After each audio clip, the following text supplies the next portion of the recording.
Assalamualaikum warahmatullahi wabarakatuh. Waalaikumsalam warahmatullahi wabarakatuh. Selamat malam penonton semua dimanapun Anda berada. Selamat Khususnya malam, untuk khususnya untuk para zomer dimanapun berada ya. Selamat beraktivitas malam. Malam minggu sekarang. Malam minggu.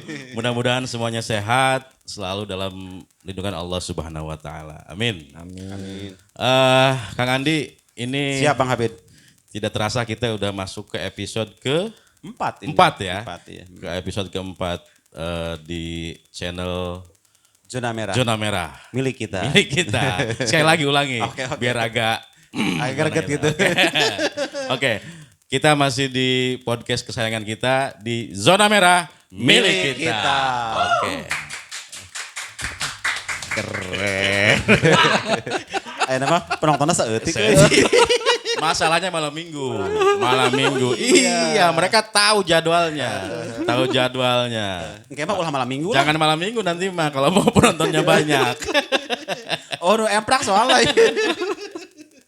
Oke, Kang Andi, di episode keempat ini tentu kita punya komitmen dari awal bahwa setiap narasumber yang kita hadirkan ini akan selalu bernilai spesial. Betul. Begitu ya. Tapi saya ingatkan ke teman-teman Zomer dimanapun berada, sebelum masuk ke sesi memunculkan narasumber, menghadirkan narasumber begitu ya.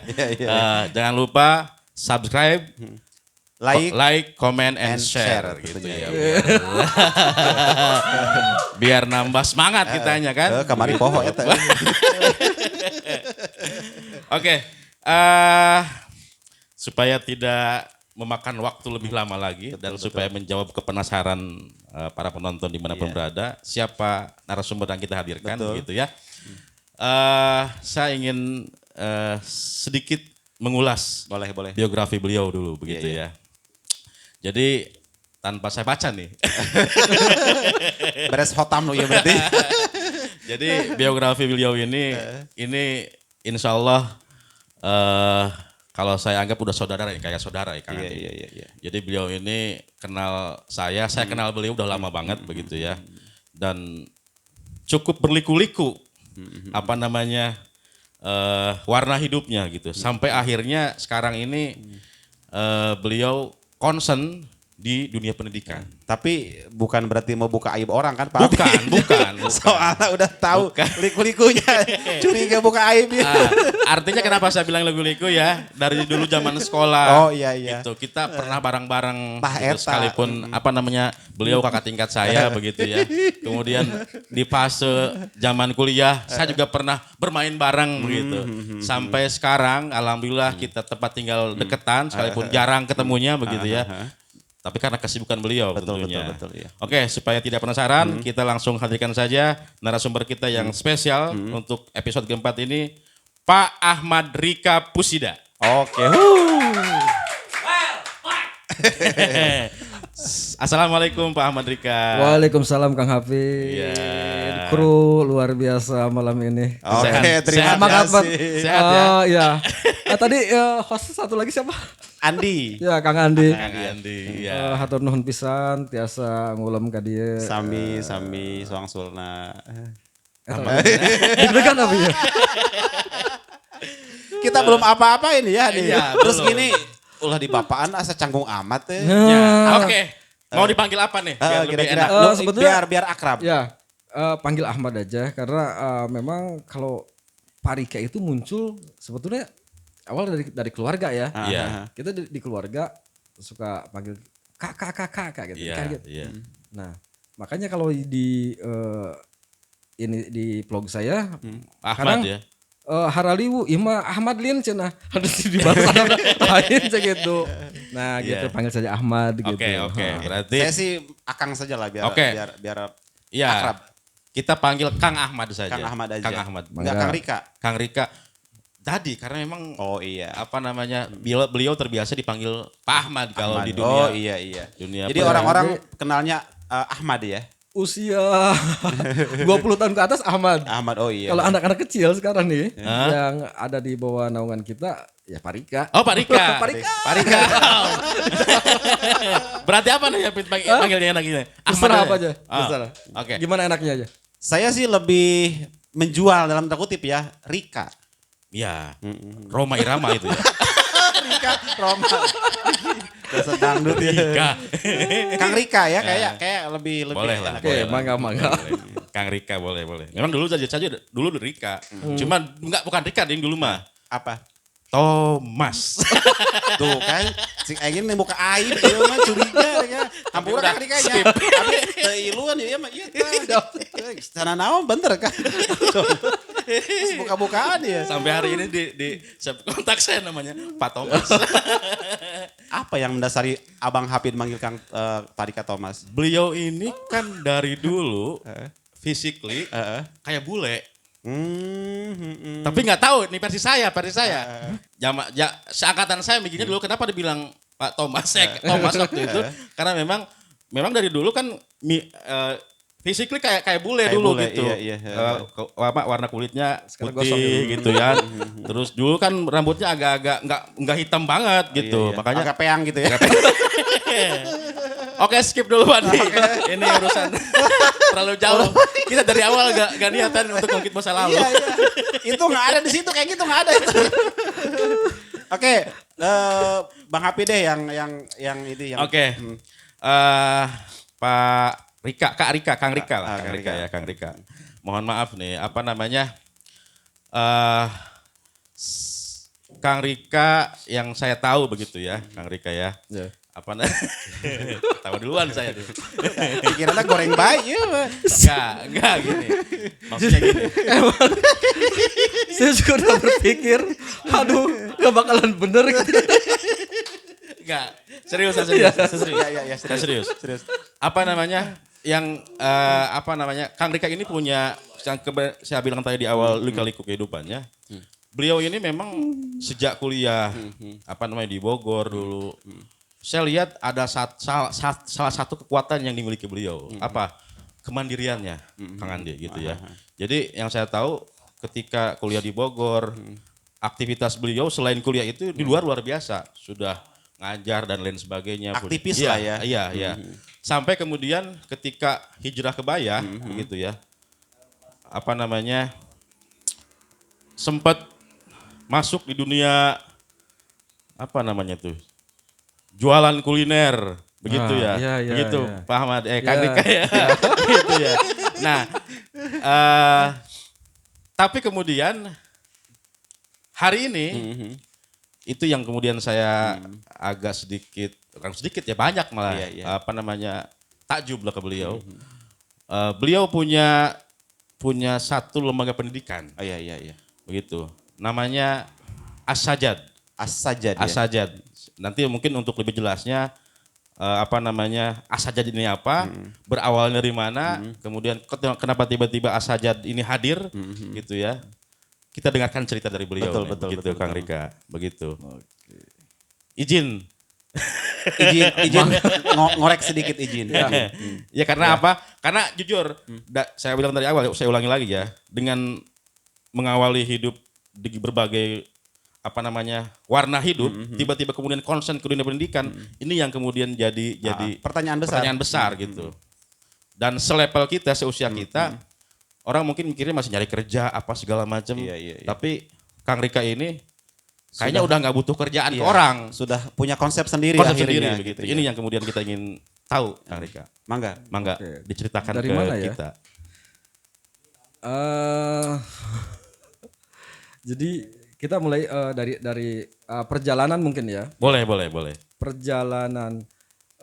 Saya lahir dari keluarga guru gitu ya. Di zaman 90-an di mana artinya di zaman itu saya belum mengenal yang namanya beras pulen. Yang ada Bulog. Dulu di dikarungin pakai karung goni. Ya. Nah, saya juga ngalamin. Saya hidup di zaman itu. Bapak saya guru SD. Kemudian juga jadi pas seusia kelas 1 SD mungkin saya udah ngeh dengan nominal tinggi. Artinya dengan kayak saya tahu struk gajinya. Oh, jadi struk gajinya ini pas saat itu di bawah di bawah 100.000 lah. Kalau belanja ke Tempar, apal Tempar? Yang ada di Iya, persimpangan iya. itu. Oh, iya. Legend. Iya, legend. Belanjanya lebih dari Iya. akhirnya tutup petang. Nah, Jadi- kayak gitu kan. Jadi besar pasak daripada tiang. Nah, besar pasang dari pada tiang. Saya baru ngerti, ini yang nyebabin istrinya ibu saya harus berjualan dari Pamubulan sampai Pulau Manuk, Iya. jualan gorengan. Dari situ pertama sekali muncul adalah gimana saya tidak jadi guru. Iya. Awalnya dulunya. Awalnya Karena dulunya malah. lihat histori orang tua itu ya. Lihat histori orang tua. Untuk istilahnya baju baru itu hanya 1 tahun sekali dan itu pun tumbleg Pas Betul. lebaran bukan? pas lebaran. Sama persis. Mirip banget. Jadi di memori saya itu menjadi guru itu suatu hal yang perlu effort lebih. Betul, betul. Kemudian dari asumsi yang saya ambil, saya oke lah. Kalaupun saya tidak pintar, minimal saya ngejar tempat-tempat bagus untuk bersekolah. Betul. Akhirnya SMP di Pamubulan tuh ada SMP. SMP Pamubulan apa ya namanya? PGRI. PGRI. Ya. Ini mantan gurunya. Tahun berapa Kang Rika?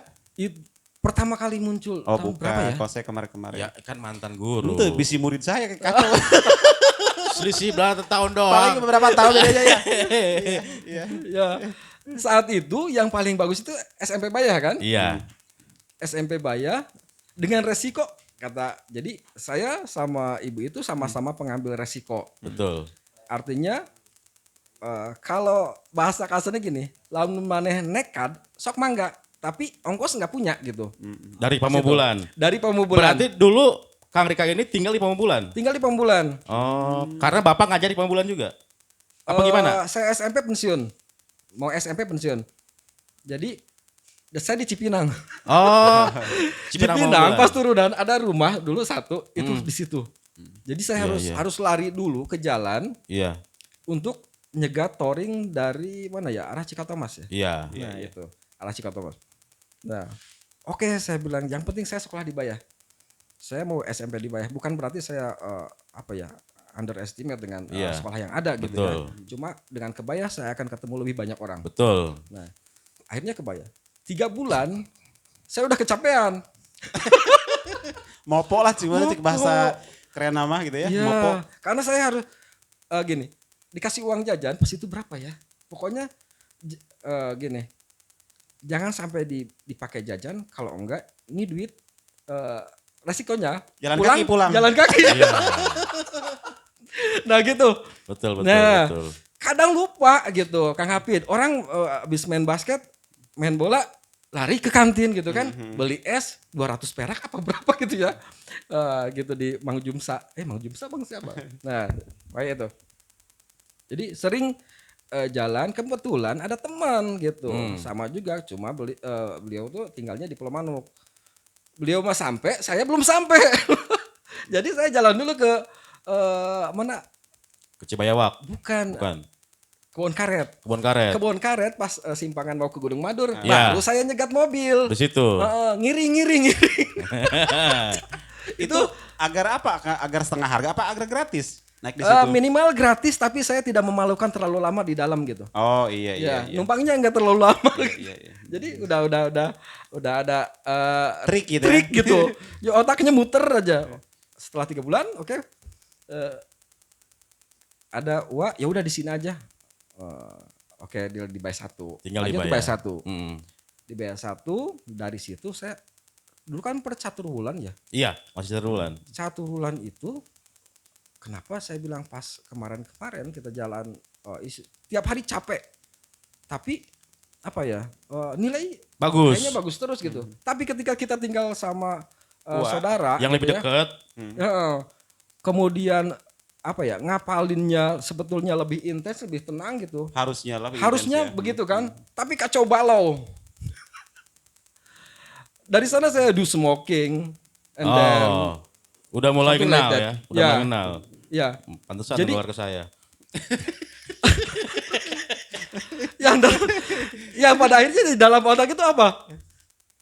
Bagaimana caranya biar kebalik jadinya bisa dekat lagi sama orang tua, pulang salaman gitu kan, balik-balik salaman. Iya.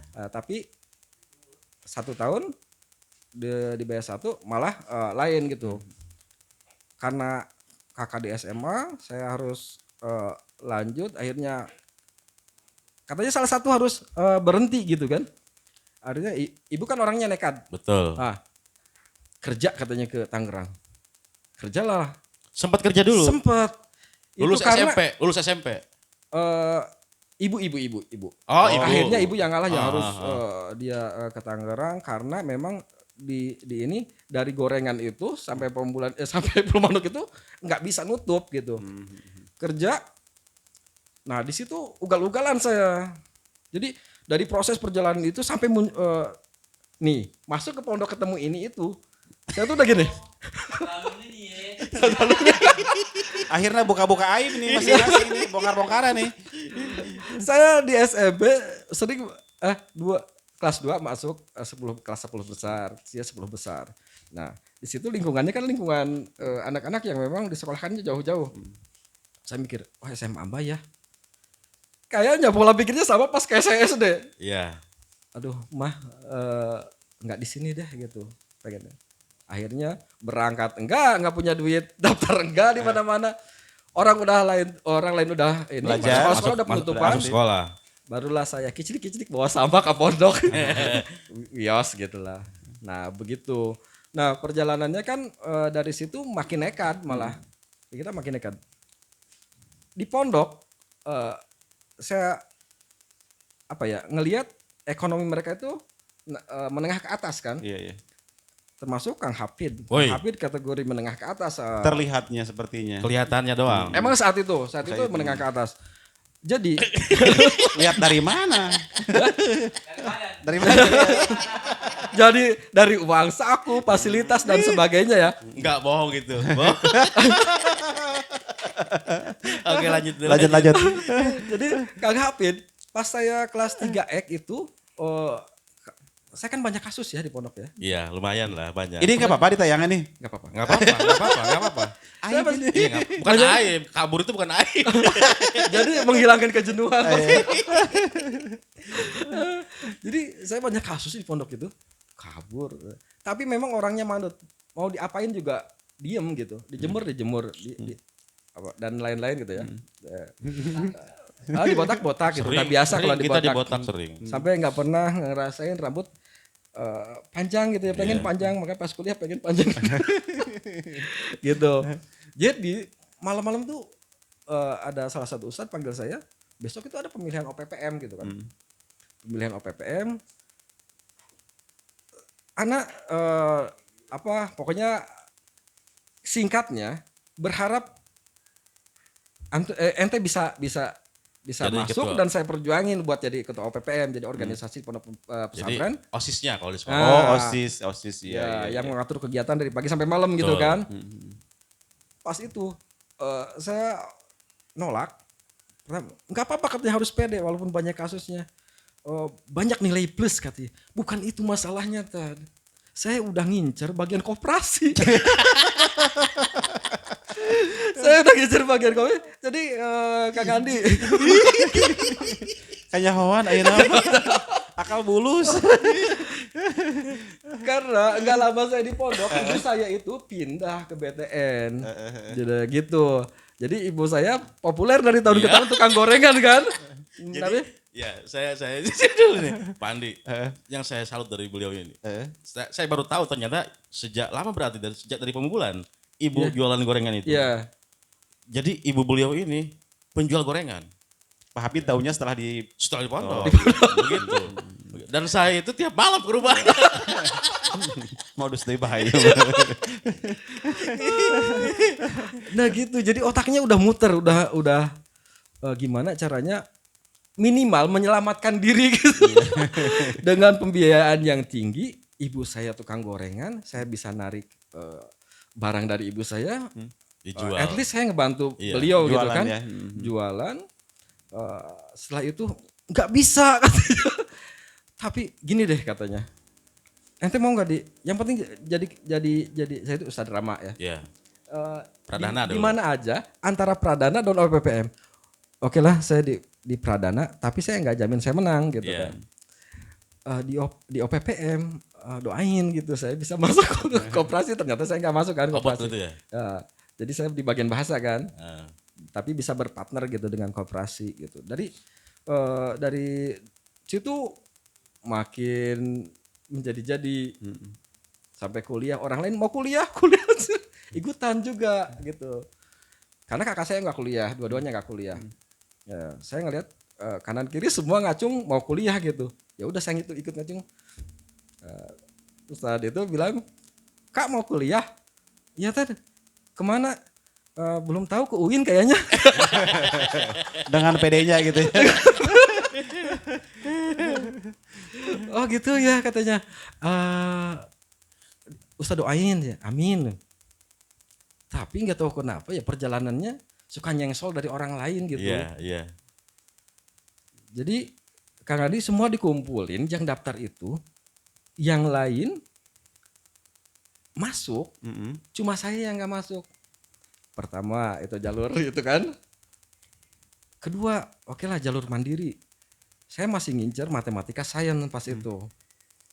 Yang lain masuk, saya nggak masuk. Kata Ustadz yang bilang tadi itu, sabar ya Kak ya, nanti siapa tahu katanya ada jalannya, ada satu ini lagi gitu kan. Terakhir, rombongan terakhir sama teman-teman, yang lain masuk, saya nggak masuk juga. Akhirnya di situ, oh ya udah deh, jualan gorengan. Tapi pengen kuliah, berarti saya jualan gorengan harus di kota nih gitu. Iya. Cari tempat kuliah, di Serang nggak mau, kita satu kultur gitu. Iya. Saya bilang gaya bahasa kita sama, ini sama, saya nggak mau ini bukannya nggak bagus gitu. Akhirnya saya nyari ke daerah-daerah Bandung, Jakarta gitu. Nah, kelamaan nyarinya, pulang lagi, saya nggak ini, tinggal satu lagi yang buka itu Siliwangi, yang saya tahu itu Siliwangi, yang di Tasik itu yang masih belum tutup. Ibu saya bilang beneran mau kuliah, beneran, tapi mau berangkat kapan? Besok, soalnya besok udah penutupan nih. Saya telepon dekannya, dikasih nomor dekannya. Oh ya udah ditunggu katanya jam 8 malam. Ya saya dari Banten. Ya udah jam 8 malam paling ini. Kemudian saya berangkat, pas itu dikasih uang berapa ya? 300.000 kalau gitu. Cuma ini, jadi kita biasa nangis-nangisan berdua. Iya. Cuma ini 300.000 berangkat, tapi bingung nanti mau ngasih lagi kapan gitu. ATM nggak punya, pas itu belum ada telepon, handphone ya. Belum ada. Nah belum ada. Akhirnya nggak apa-apa, doain aja. Pura-pura gagah teh kan. Pasti tanggal 16. Pura-pura tegar. Ya orang lain lagi gerak jalan, saya naik PS gini aja, gerucut. Kemana nih, nyampe nggak ke Tasik? Nyampe pelabuhan ada warteg, saya udah jam segini masih di sini Pak nih. Ya udah nggak apa-apa, Bapak tungguin sampai jam 9 malam. Tapi saya pakai jalur ini deh, ke mana? Kayaknya ke Bogor dulu gitu. Soalnya saya ke Sukabumi belum ngerti gitu kan. Oh ya udah nggak apa-apa. Nyampe Bogor udah Isa saya telepon lagi, nggak bisa. Saya sambungin ke Pakuan ya. Nah itu ke Pakuan, sambungin ke Pakuan, daftar isi nama tanpa bawa uang. Terus kamu mau ngapain ke sini? Mau daftar. Uang pendaftaran diem. Nah pas itu baru kepikiran temen. Nah dari situ mulai kayak gitu. Dari perjalanan di sana ternyata nggak baik-baik aja juga saya selama kuliah. Orang mikirnya kayak misalkan saya yang di Asajad itu rata-rata kalau bisa dibilang menengah ke atas mulai ya, dari bimbel. Kemudian juga orang-orang ini jadi mikirnya saya pinter, saya ininya bagus, padahal mereka nggak tahu gitu. Saya hancur-hancuran gitu. Iya, betul. Nah ininya. Saksi hidup. Jadi kita ketemu di pas si Akang ini kuliah. Nah, barulah kita beliau datang ke Bogor gitu. Dengan keadaan yang luar biasa gitu. Saya kalau mau jawab statement luar biasa nggak mau juga nih, karena harus panjang juga ceritanya. 11-12 maksudnya gitu. Jangan nanti Anda berdua yang cerita, saya yang sedih nanti. Oke. Oke, terus ini Kang Rika ya, kembali ke jadi serius kita ya. Iya. Memerhatikan kisah perjalanan Kang Rika yang cukup dramatis. Kembali ke Asajad nih. Iya. Ya, yang sehingga muncul gagasan mendirikan sekolah yang cukup dianggap unik. Itu seperti apa tuh historinya? Tadi flashbacknya sudah. Ya. Sekarang gagasannya seperti apa? Jadi Kang, saya nggak bisa lepas dari masa-masa kuliah di mana saya akhirnya secara nggak langsung saya bergesekan dengan sekolah. Saya ketemu dengan anak-anak sampai kalau misalkan dulu apa ya? Kalau pembayaran, saya sampai mengejar pembayaran paling tinggi itu di anak-anak international school. Jadi saya oke dah, gue jadi mentor untuk dimasukin gitu ya. Saya sampai dari Bogor tuh sampai ke sana. Dari perjalanan itu saya ngerti gitu. Bukan ngerti ya apa ya? Baru dek. Saya tuh siapa sih gitu. Hari ini saya ngebelain sampai ke Jakarta untuk pembayaran pas itu 2005 itu per jam 2006 per jam itu ngejar-ngejar uang 130.000. Jadi saya dibayar 130.000 per jam. Agennya nggak tahu berapa ya, mungkin 200. Kalau dari informasi kemarin ngobrol-ngobrol sekarang kan udah di atas 500 ya per jam untuk didampingi mereka.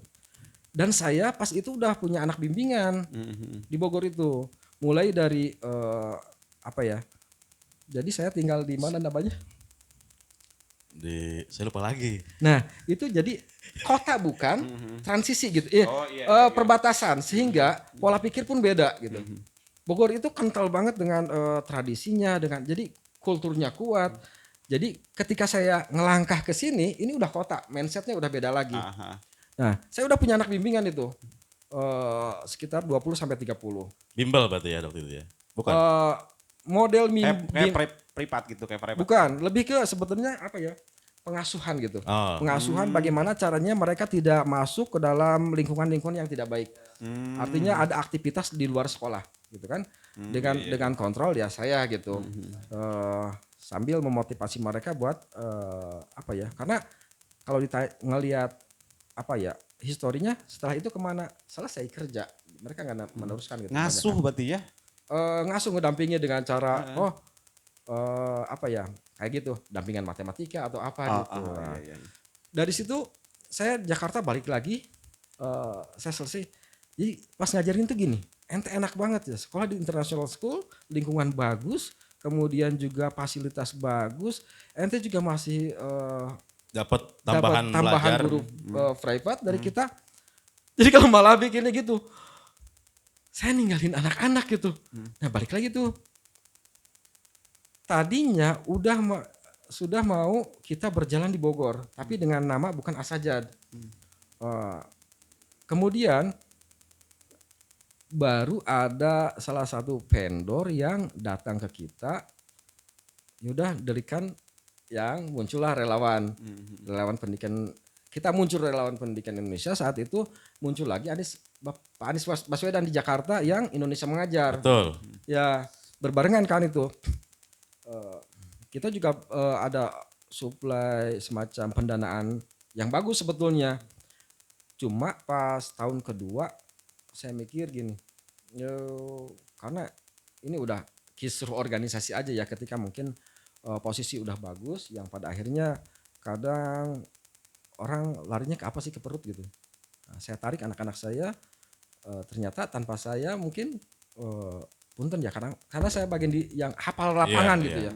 Saya nggak mau anak-anak saat itu dipoto-fotoin atau di ini seakan-akan disuguh-suguhin ke orang gitu.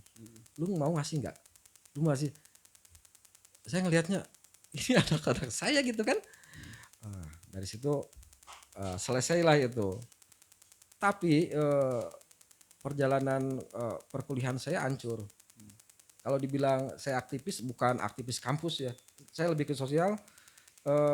Kemudian kalaupun hadir di kampus atau ada demo atau itu apa ya kalau dibilang kondisional. Apa nih? Oh, oke, temanya seru. Oke, ikut gitu. Demo nggak seru, nggak gitu. Ya kayak gitu. Eh, ide itu dipendam aja tuh. Karena saya nggak punya duit. Saya nggak punya uang. Jadi idenya terus dipendam. Saya kuliah sebetulnya udah saya tinggal sidang hasil. Saya ngundur karena pembiayaan pas itu saya narik kakak saya kerja di pabrik dan saya melihat circle-nya kurang bagus. Saya selalu ojok-ojok, ayo kuliah, nanti kuliah gimana, siapa yang ngebiayain, saya ngebiayain gitu. Memang kalau malam-malam kan saya jualan kopi ya. Jadi kalau di Balai Binarum sekarang ada jualan kopi banyak kan, atau di mana tempat renang itu yang di Bogor yang gede. Nah, dulu saya tuh kelentang gitu, jualan kopi malam. Akhirnya kita bentrok biaya kan. Bentrok biaya, melihat usia ya kakak harus diprioritaskan kan. Luluskan dulu kakak. Baru beres lulus, saya mau maju nih kuliah, mau beresin nih. Kakak belum nikah juga gitu. Oh, nikah dulu. Jadi gitu. Yang pada akhirnya saya keburu dipanggil. Pokoknya mah wih baik abayah, mamah mah hoyong di Baturan. Itu berat karena saya bingung kebayah, nggak ada yang kenal. Malam-malam sengaja pulang jam 11 malam, nyampe Pemancar tuh diem ngapain ya di Bayah gitu. Nggak ada yang kenal, maksudnya secara kita jaringan kerja nggak ada. Tahun Kalau 2000? Itu 2000 berapa ya? 2010. Iya. Nah, kurang makanya lebih saya masuk jualan gorengan. Saat itu saya nggak mungkin terus-terusan ke orang tua dengan keadaan yang sudah sepuh. Apa ya? Saya hafal banget namanya sekolah, apalagi misalkan kayak kita di daerah, untuk kelas-kelas swasta berapa sih gajinya gitu ya. Sementara saya pengen banyak hal yang perlu saya kerjakan. Akhirnya kan saya jualan gorengan, supply ke sekolah-sekolah. Beres jualan gorengan, aduh waktunya nggak match nih kalau jualan gorengan. Saya udah kelelahan, jadi saya pengen buka ngajar ngaji dulu gitu ya sore biar bisa. Tapi saya udah capek, saya harus belanja. Stop jualan. Oh, ngampas kerupuk tuh dengan asumsi bahwa sebentar gitu, keliling beres gitu kan. Ternyata medannya juga nggak mudah di sini gitu. Saya pulang capek gitu. Nggak jadi lagi ngajar ngaji gitu. Akhirnya nyambung ke sampai kalau ini ada kafe tuh di depan Alfa lama. kafe kayak Alfa gitu. Midi. Nah, Alfa Midi. Nah, itu saya udah agak lumayan punya duit nih gitu kan. Punya produk juga namanya ya, udah punya merek ya. Ya, logika P kan pas itu semacam. Tapi udah berjalan berapa? Awalnya masuk Ramadan mau jadi ada produk yang memang digemari di Bayah tuh, risol. Itu kita per hari nyampe 400 piece. Sementara bikinnya susah, ngegorengnya juga orang pengen dadakan. Buka puasa, Allahu Akbar, masih ngegorengin, belum ada yang nungguin gitu. Saya sama istri, kayaknya ya Allah itu. Kita mikirnya kasih tanda deh kalau bukan ini, kayaknya nggak tentram gitu. Kasih tanda lagi, tiap ada orang yang pasangan duduk, bukannya welcome, ya sentimen ngeliatin, ya Allah, apa ya? Saya memfasilitasi bukan sih gitu. Iya betul. Oh gitu. Iya.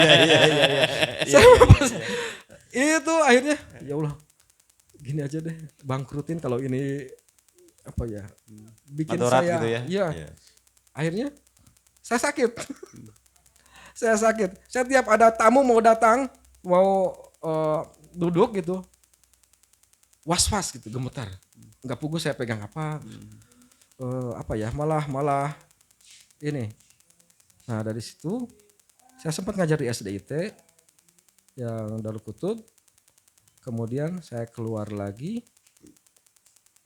barulah saya iniin Asajad. Lahir.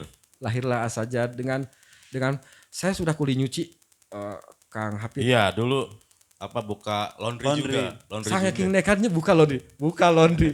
Padahal saya nggak punya mesin cuci. Jadi saya sama istri, ayo gitu. Nekat juga ya berarti ya. Jadi nggak punya duit, tapi gimana ya gitu. Makanya pas punya mesinnya malah berhenti.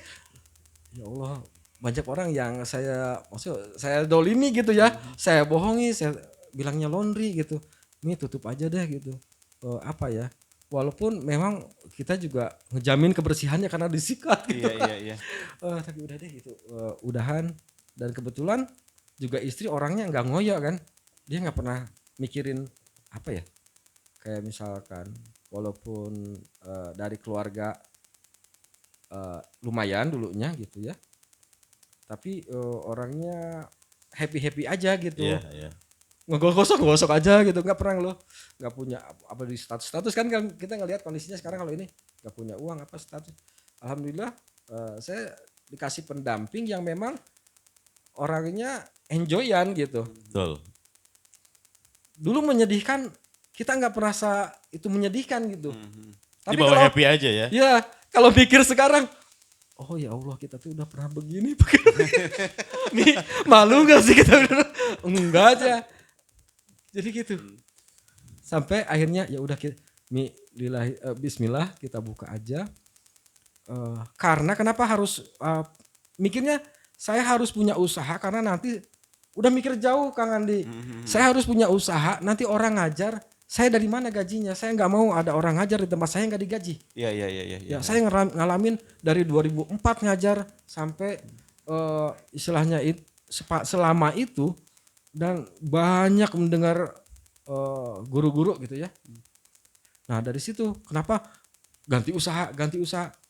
Pengen punya modal buat gajiin. Padahal muridnya belum ada. Itu lika-likunya, Andi. Jadi nggak salah kalau saya bilang lika-liku ya. Bener. Wah, sangat berwarna. Sampai kemudian lahirnya Asajad. Asajad. Itu Lahir Asajad langsung dengan konsep yang sekarang atau gimana? Tentu dengan penjajakan, karena sebelumnya saya udah di banyak bimbelan. Saya udah minimal saya tahu ini anak nanti akan dibawa kemana. Kemudian juga target ininya apa, semacam pengembangannya, mata pelajaran. Jadi yang nggak punya kan tempat, nggak punya tempat, nggak punya modal. Cuma pas itu yaudah Bismillah kita buka. Nah adalah 6 orang ngaji, yang ngaji itu ngaji. Udah gitu saya minta resign dari SDIT karena udah pengen fokus di situ.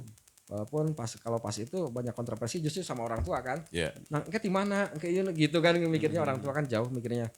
Saya juga ini coba pas itu bismillah gitu. Masa iya kalau kita ada sangkarnya nggak ada isinya gitu kan. Gitu.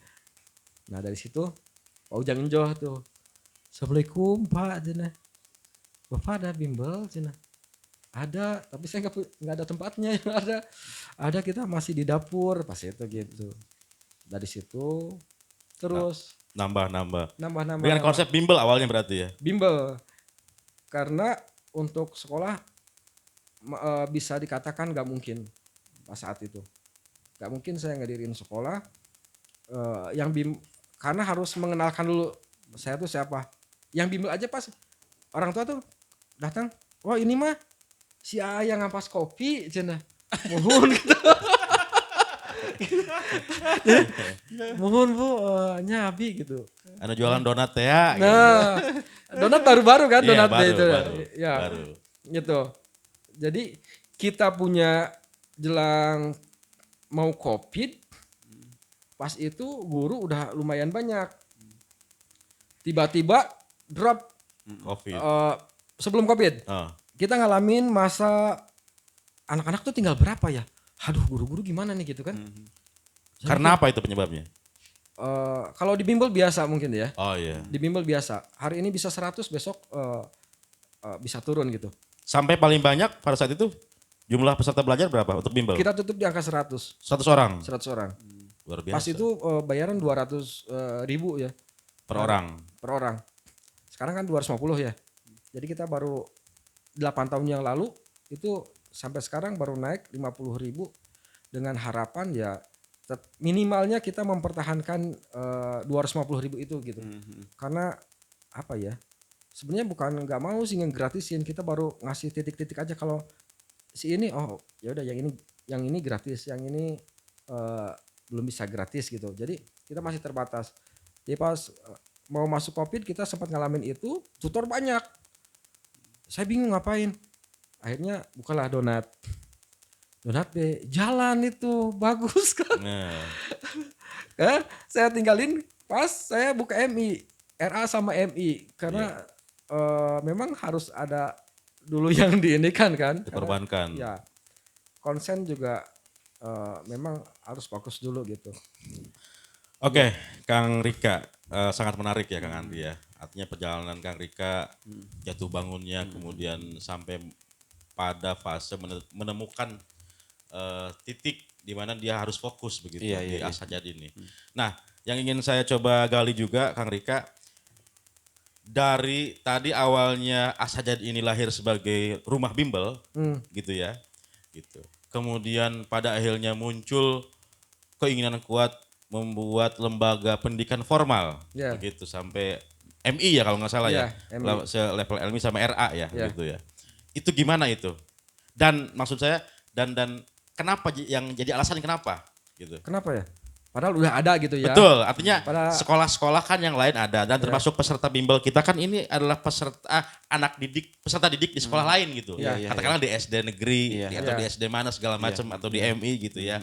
Mereka kan peserta didik di sekolah-sekolah begitu. Nah, artinya harusnya gitu ya. Dengan bimbel saja sudah cukup gitu. Tapi kenapa kemudian Kang Rika dengan beraninya begitu ya.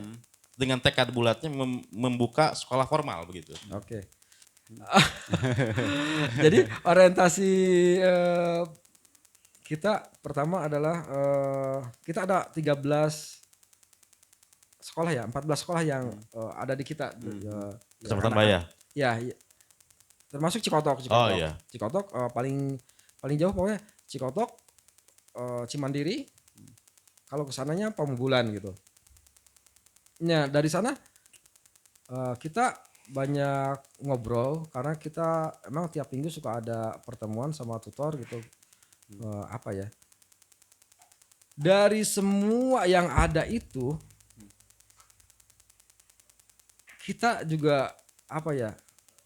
Karena tidak jauh dari kita juga pengembangan sebenarnya kalau dulu di charity sekarang akhirnya masuk di Baya 360 itu pengembangan dari gimana caranya Asajad bisa nginfluence gitu ya lewat apa ya semacam model sejarah nih Baya tuh tahun ini segini. Jadi itu sebetulnya didenain sama Asajad gitu ya. Nah, karena kita juga dekat dengan media-media seperti itu yang pada akhirnya kita mikir ini di Baya tuh tinggal di Baya tuh apa ya? Sekolah tahfidz udah ada. Sekolah misalnya SD yang ini udah ada gitu ya.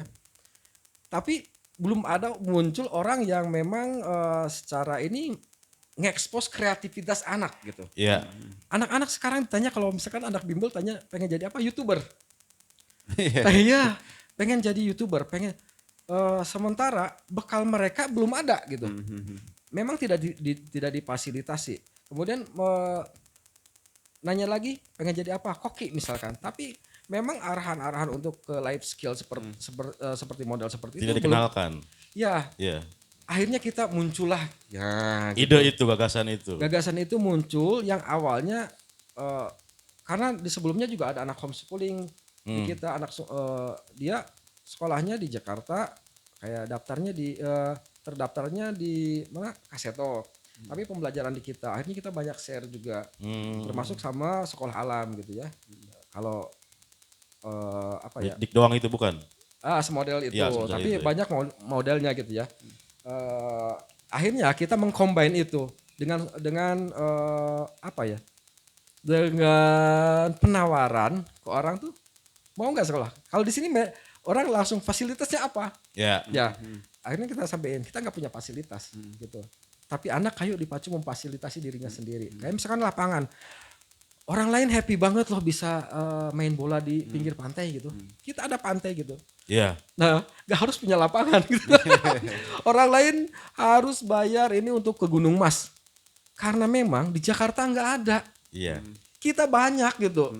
Yuk mau kemana? Sampai kita kemarin muncul kayak pantai rahasia yang memang kita jaga di situ khusus buat hanya buat aktivitas aja. Oh ini jadi di situ tuh masih ada masih ada terumbu karang.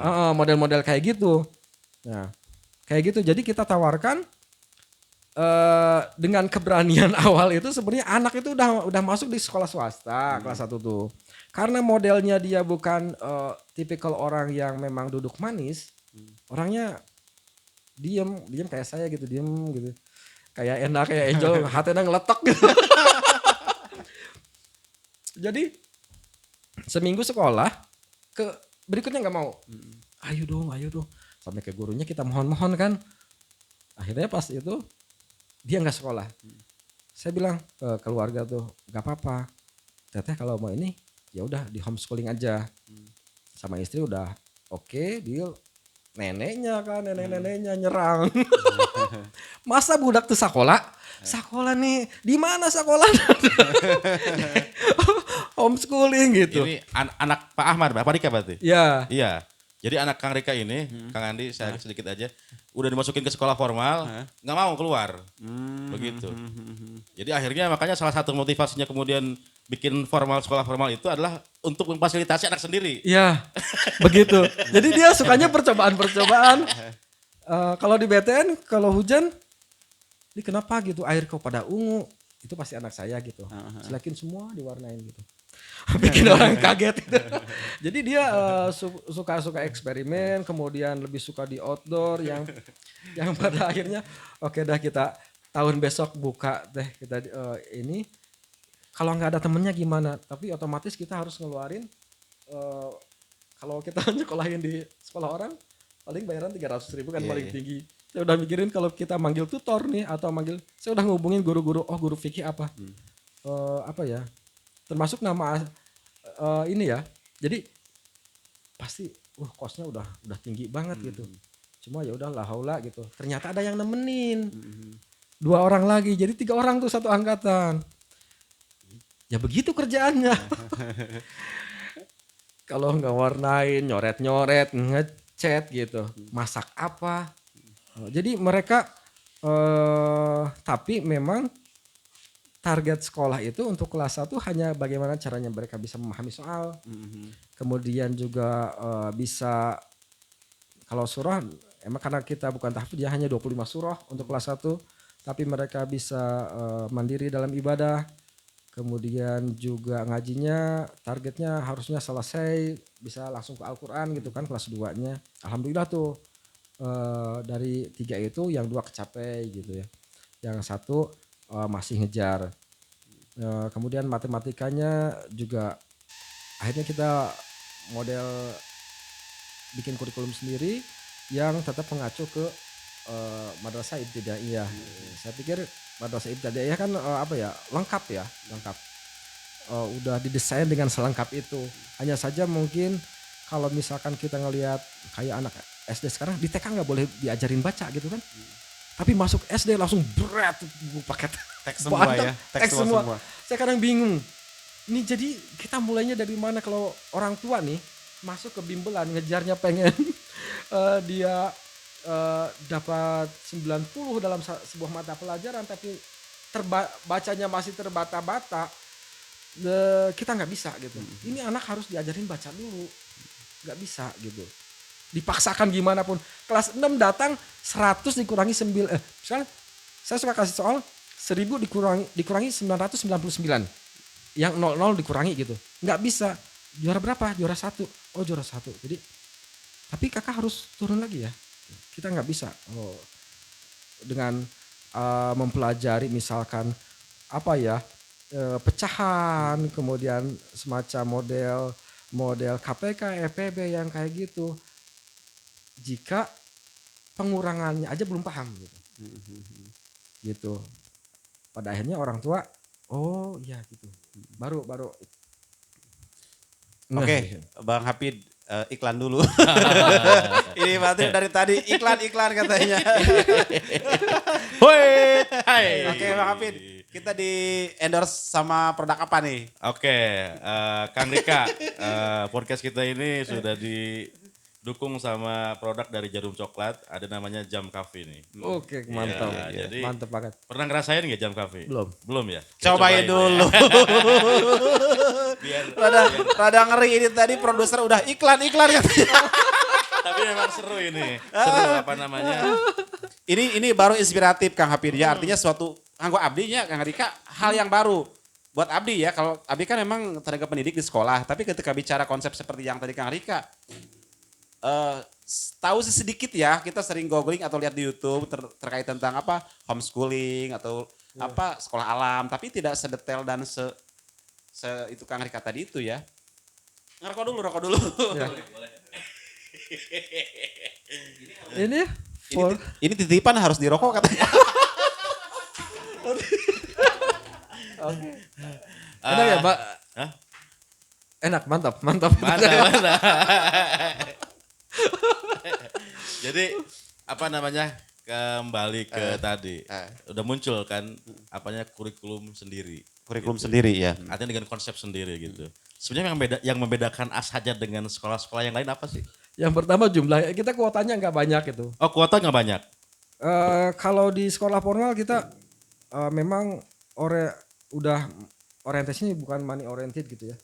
Yang penting anak-anak saya punya lingkungan yang bagus di tempat. Kemudian dan ketika keluar mereka punya wadah sendiri. Akhirnya kayak semacam sekolah komunitas gitu. Karena apa ya? Saya ngelihatnya ngeri gitu. Zaman sekarang tuh ngeri. Tapi kita sendirian pun kalau misalkan tidak ada partner ya susah gitu. Susah, betul. Nanti jatuhnya kayak saya, dia bakalan ngalamin kayak saya, di mana orang mikirnya pundungan atau apa gitu ketika kita tidak sesuai dengan apa yang mereka inginkan. Betul. Padahal bukan seperti itu. Lebih baik artinya kita mengambil opsi lain, kita mundur ke belakang, tapi kita juga persiapan ancang-ancang untuk mengeluarkan apa yang ada di pikiran kita kan. Pas pertama mau show opos itu lumayan juga kan. Harus punya duit katanya. Saya totally Kang Andi, saya nggak punya uang pas buka sekolah itu ya. Ingat, oh iya festival. Sampai di festival itu Ashaja itu 3 orang, yang lain banyak kan. Tapi dari situ mulai itu untuk yang jenisnya kreasi, anak-anak alhamdulillah selalu dapat tuh. Anak saya pas di festival kan juara 1 ya. Iya, juara 1. Dia masih kelas 1, yang lainnya lumayan tuh kelas 3 paling tinggi ya, karena kategori itu. Dan pada saat itu anak saya nggak mau naik ke panggung, Kang Adi. Kenapa coba? Kenapa? Saya baru ngeh. Jadi dia gini dia. Teh naik ayo. Teh naik. Juara 1-nya anak saya, juara 2-nya dari daerah Cikotok ya. Juara 3-nya masih anak saya. Iya. Anak Yang cowok. bukan. Yang cewek. Anak bimbingan saya, bimbingan. anak siswa saya gitu. Anak saya tuh gini-gini. Ayo teh masuk.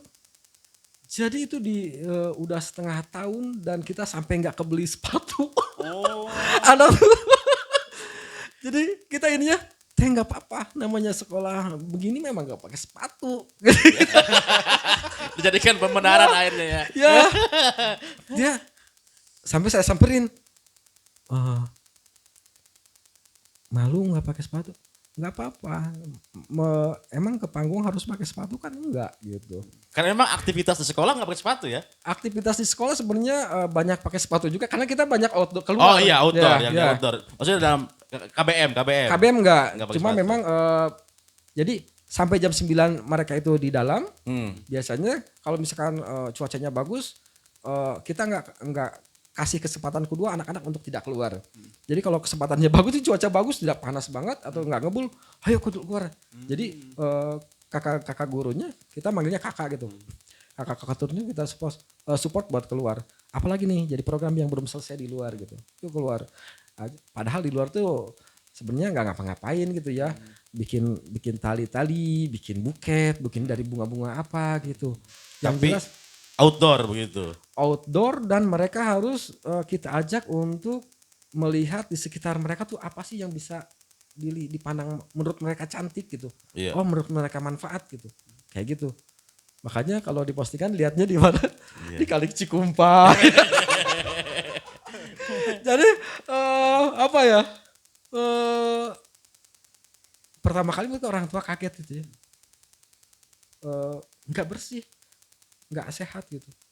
Tapi kan setelah itu kita ajarin gimana caranya biar sehat, membersihkan diri gimana gitu. Kayak gitu. Iya. Betul. Jadi yang ngebedain pertama adalah jumlah. Dibatasi Dibatasi. maksimal berapa? Kalau RA itu kita 1:5 sama tutor. 1:5. 1:5. Kita Sekarang ada persiapan tutor berapa? tutornya berarti 5, 7. 7. Nah, 7 berarti kali 5, 8, 8 kali 5, 40. 40 berarti ya. Untuk RA. enggak, kan ada guru tahfidz. Oh iya, oh iya. Guru tahfidz. Jumlah kemudian tadi konsep belajar berarti yang bedain. Konsep belajar ya. Artinya ada yang di Adopsi dari formal. formal dan artinya formal tuh dalam artian sekolah biasa gitu ya. Dengan konsep KBM-nya. Dan tadi sekolah di alamnya begitu. Iya. Berkeliaran di alam. Ya. Jadi kalau jadi kita juga kan dibingungkan sama pemerintah tuh sebenarnya mau pakai kurikulum apa sih? Iya. Gitu kan? Baru aja selesai kurikulum 13 ya. Muncul lagi kurikulum baru. Merdeka. Merdeka yang pada akhirnya sebetulnya apa ya? Kita senang sih misalnya ngelihat kurikulum Merdeka. Kemudian kita juga tematik pakai tuh. Bahkan lebih dulu kayaknya. Lebih dulu dipakainya tematik kayaknya. Ya. Jadi apa ya? Bedanya mungkin sama sekolah-sekolah formal kalau misalkan yang lain ya, mereka ketika masuk tema diriku misalkan ya, diriku. Bagaimana mereka bisa apa ya? Goal pointnya sebenarnya bagaimana mereka bisa mandiri gitu kan. Kayak misalkan membersihkan sih. Nah, kita langsung praktek gitu, bedanya itu aja. Jadi antara teori dan praktek begitu. Ya, dengan jumlah yang tidak terlalu banyak, harapannya ya anak-anak bisa terangkul dengan baik gitu. Walaupun memang jadi kita buka 10 orang, munculnya 3 orang gitu 1 tahun. Iya. Nah, kemudian nih agak terbersit juga ya, termasuk tadi titipan dari produser. Iya. Itu kan menjadi unik ya, spesial untuk pembiayaan, Kang Rika. Pembiayaan sebenarnya kalau misalkan hitung-hitungan nih, kita ngitung satu rombel dengan isi 20, misalkan pembiayaan 300.000, artinya mereka 1 bulan 6 juta. 6 juta Per rombel itu ya. per rombel. Dibagi misalkan kelas saya misalkan ya, kelas di kita yang isinya cuma 3 orang, yang yang baru sekarang itu 6 orang, baru 6 orang. Masih kita jadi sampai 10 mungkin ditutup gitu. Kalau misalkan 10 sesuai kita target masuk, artinya harusnya orang tua mungkin bisa membayar dengan 6 juta dibagi 10 gitu kan? Iya. 600.000 harusnya. Tapi kita samakan pembiayaan itu dengan biaya kayak bimbel 250. Karena ya itu tadi apa ya? Kita butuh orang-orang kreatif, Asajad sendiri butuh orang-orang kreatif, anak-anak kreatif yang bisa melihat Bayah ke depan tuh nanti akan seperti apa dan saya akan masuk di mana. Ketika saya menentukan bimbel pun orang teman udah ngece-ngece kan. Yeah. Emang ada di Bayah yang mau bayar? Ya, sampai sampai di titik saya dulu masih home visit Kang Andi. Home visit berapa? Sekian. Itu di luar ekspektasi orang tentang orang Bayah dalam membiayai pendidikan. Masa iya mereka mau sejam segitu? Ya Ada tapi Buktinya. Buktinya saya jalan tiap sore sampai malam gitu. Iya. Saya cut karena saya anaknya udah banyak, jadi saya ngelihatnya aduh ada apa ya, kasihan gitu. Jadi saja mikirnya ya apa ya, pekerjaan itu makin sulit kalau kita nungguin dari perusahaan, mungkin tinggal kreativitas yang mungkin bagaimana anak bisa memunculkan idenya gitu. Karena banyak yang punya ide tapi nggak punya keberanian kan buat munculin, malu atau apa gitu. Atau tidak difasilitasi. Atau begitu. kalau nunggu difasilitasi, kalau udah dewasa difasilitasi. Ya apa gitu? maksudnya gini, kalau level sekolah gitu. Sekolah ya. Level sekolah. Ya, Gitu. untuk level sekolah ya. Jadi terbatas gitu. Terbatas. kenapa jadi nggak ulang? Dilanjut. Kok di ini dulu kopinya. Jadi apa namanya? Karena ini mungkin ngobrolnya konsep obrolannya terkait pendidikan. Jadi Iya. ke bawah serius. Gua serius dan Soalnya pendidikan jangan dipakai bercandaan, Pak Hafid. betul. Itu yang pertama, yang kedua memang ya paling tidak sedikit banyak kita, karena saya sendiri pernah tinggal di dunia terlibat pendidikan. dalam dunia pendidikan, kemudian Kang Andi sampai hari ini masih dalam dunia pendidikan, dan Yang Kang sifatnya Rika formal juga, ya. iya betul, Kang Rika juga bagian dari itu. Artinya ya memang kita sama-sama Ya. apa namanya merasakan begitulah. Dan memang secara pribadi Kang Andi, saya rada sedikit sering sih enggak ya. Tapi beberapa kali pernah diskusi ke beliau, ngobrol-ngobrol gitu. Bahkan apa namanya, saya punya keinginan juga untuk yang anak kedua ini, insya Allah mudah-mudahan nanti ini sekolahnya pengen di Asajad begitu. Jadi artinya dengan konsep Karika ini Pak Hafid sudah merasa bahwa ini kayak yang cocok. Iya, Pak. betul.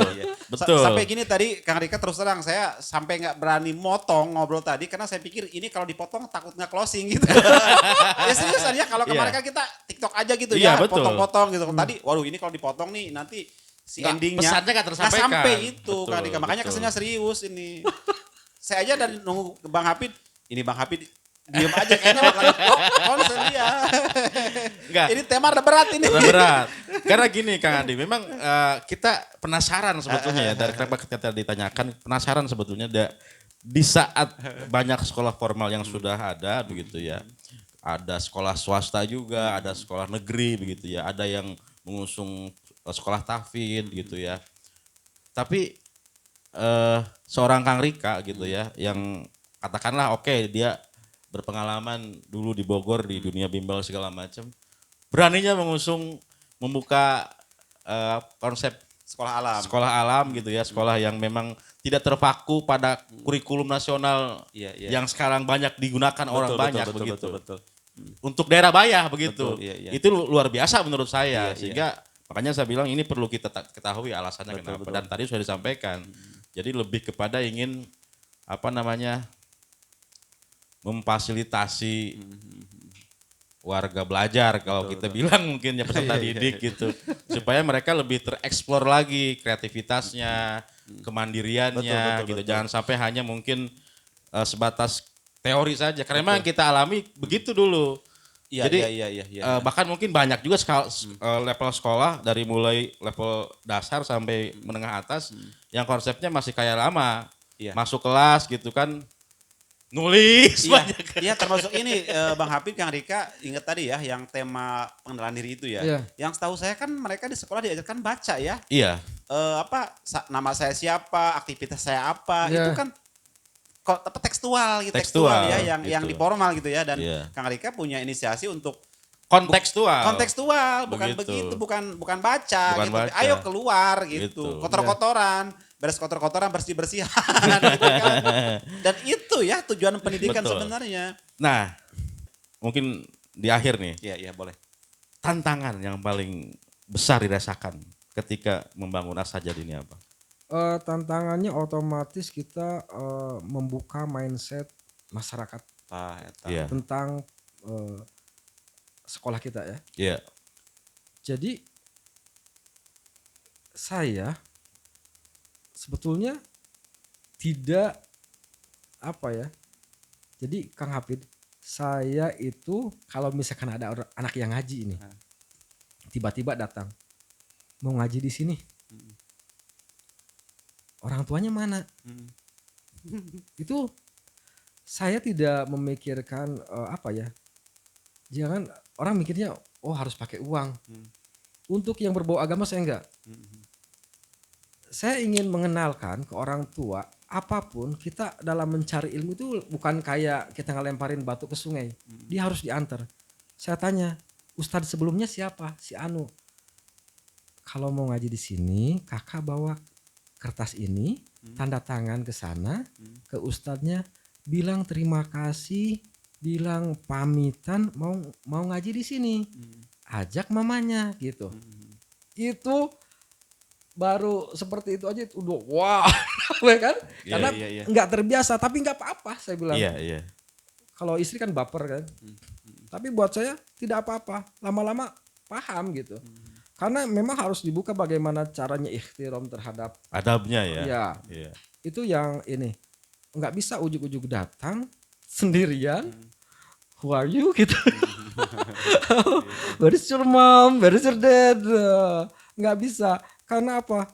Bagaimanapun orang tua sebetulnya adalah yang mempunyai kewajiban Betul. untuk mendidik anaknya. Betul. Guru itu hanya partner. Sekarang muncul makanya rame-rame di TikTok. Saya sempat di medsos kan. Saya sempat ini langsung dihajar, baru aja saya kena ini kan. Kena bully. Diajar lagi. Jadi apa ya? Ini yang belum apa ya? Memang PR kita mungkin menjelaskannya harus detail, harus tahan banting lah. Apalagi kita sebagai guru yang memang mengusung sesuatu hal yang baru ya Dan beda. itu ditembak itu udah emang gitu. Oke. Satu lagi. Apa? Untungnya Bayi itu bagus. Bayi itu bagus. Baik, bagus. Bagus banget. Menerima apa ya? Oh, hal ini nggak terlalu penting, nggak apa-apa gitu. Ijazah di mana aja nggak apa-apa gitu. Banyak itu. Udah kayak kota kan? Saya punya teman sekolah tahfidz itu biaya per bulan 3 juta kan? 3 juta ngontrak di rumah warga kayak perumahan kayak gitu. Muridnya banyak. Di kota itu udah nggak mikirin ijazahnya apa. Anak bisa apa setelah itu gitu. Oke. Luar biasa. Oke, itu tantangan Kang Rika. Dan terakhir mungkin dari sisi goal target per hari ini sudah tercapai belum kira-kira? Alhamdulillah sudah. Anak-anak untuk RA kan tahun kemarin kita batasi hanya 20. Kemudian juga MI ada peningkatan sekarang.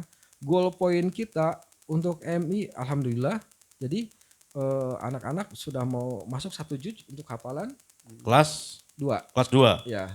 Kelas 2 1 Jadi juz. ujian mereka harus membacakan dari juz dari surah An-Naba sampai Anas gitu. Harus langsung itu. Juz 30 berarti ya. Musrifnya biasanya 3 orang itu ambil dari kiai-kiai di sini. Itu jadi enggak per ayat store nanti kapan lagi gitu enggak begitu. Alhamdulillah udah mau masuk kemudian. Padahal bukan sekolah tahfidz ya. Bukan sekolah tahfidz karena di saja kita pikir untuk hal-hal seperti itu adalah kewajiban kita sebagai muslim ya. Bukan target berarti. Artinya bukan target utama. Bukan. Tapi sebagai kewajiban, itu kewajiban kita yang harus beriringan begitu. Jadi kayak gini, lu mau sekolah dimanapun ngaji harus gitu. Ya. Ngapalin harus gitu. Kayak gitu jadinya. Bener Kang Andi. Tapi karena mungkin muridnya sedikit jadi ke Kagero mungkin lah. gitu. Ngegas ya greget ya. Oke Bang Hafid. Waktu kayaknya nih ya. Kita nanti bikin sesi lagi lah. Jadi memang kalau berbicara masalah dunia pendidikan Kang Andi ini seru banget. Karena tadi itu kita bilang kita ini bagian dari orang yang tidak terpisahkan dari dunia pendidikan sebetulnya. Betul. Artinya banyak hal yang harus kita ungkit gitu ya. Dan gali kembali informasi dari Kang Rika ini. Karena bagaimanapun Kang Rika ini salah satu orang yang bisa menginspirasi gitu. Tidak hanya tentang asajad. Tapi tentang tadi perjalanan hidupnya. Dari sekian panjang sampai pada hari ini. Beliau sampai pada titik di mana ya kita anggap cukup sukses lah Sukses begitu lah, ya. seperti itu, betul. Tinggal bagaimana konsisten mempertahankan dan mengembangkan seperti itu. Kita doakan mudah-mudahan Asajad semakin berkembang, semakin maju dan sesuai harapan dari Kang Rika sebagai pendiri begitu. Amin. Gitu Kang Rika ya. Amin. Bukannya kita tidak ingin lebih banyak lagi mengeksplor karena waktu kita terbatas begitu Kang Rika ya. Dan ini sponsornya juga. Oke, teman-teman para Zomer dimanapun berada. Zomer kali. Zomer, Zomer ya, ya. Zomer. Zona merah. Zona merah. Zomer juga nggak apa-apa lah. Zona merah. Oke. Tadi ya kita sudah dengarkan cerita tentang seluk-beluk Kang Rika, kehidupannya sampai pada dunia pendidikan yang beliau miliki sekarang. Mudah-mudahan bisa menginspirasi kita semua dan menjadi penyemangat ya siapapun yang bisa melihat tayangan ini. kita. Iya, Seperti itu. Dan terakhir saya Kang Hafid dan Kang Andi Betul. mengucapkan terima kasih dan kita cukupkan sampai di sini. Assalamualaikum warahmatullahi wabarakatuh. Waalaikumsalam warahmatullahi wabarakatuh. Zona merah Milik kita.